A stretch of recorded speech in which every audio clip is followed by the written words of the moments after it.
அருப்புக்கோட்டை நகர்மன்ற உறுப்பினர் கூட்டத்தில் கழிவுநீர் கால்வாயை சுத்தம் செய்வது தொடர்பாக சிபிஎம் மற்றும் திமுக கவுன்சிலர்களிடையே வாக்குவாதம் ஏற்பட்டதால் பரபரப்பு நிலவியது. விருதுநகர் மாவட்டம் அருப்புக்கோட்டை நகராட்சி அலுவலகத்தில் நகர்மன்ற உறுப்பினர்கள் சாதாரண கூட்டம் நகர்மன்ற தலைவர் சுந்தர்லட்சுமி தலைமையில் நடைபெற்றது. இந்த கூட்டத்தில் பேசிய மார்க்சிஸ்ட் கம்யூனிஸ்ட் கட்சி 16வது வார்டு கவுன்சிலர் பாலசுப்ரமணி தனது வார்டு பகுதியில் வாரம் ஒருமுறை கழிவுநீர் கால்வாய் சுத்தம் செய்ய நடவடிக்கை மேற்கொள்ள வேண்டும் என்று கூறினார்.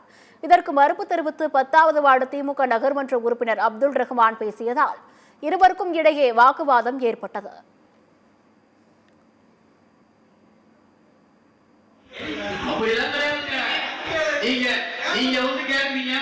எனக்கு வந்து 15 நாளைக்கு ஒரு வாரம் கொடுத்து சொல்றீங்க, எடுத்து கொடுத்து சொல்றீங்க, ஏன் வாரத்துக்கு மட்டும் 6 நாளுக்குள்ள கொடுத்துன்னு கேட்பீங்க. அப்ப 35 கவுன்சிலர் சும்மா உட்காந்துருக்கா இல்ல? நீங்க கேட்கிற கேள்விக்கு போறாங்க, காலம் வாங்கி போறாங்க. மாசம் வேலை உங்களுக்கு எப்படி இருக்கோ அதே கேள்வி கேட்க உரிமை எனக்கு இருக்கு, பதில் சொல்ல உரிமை அங்க.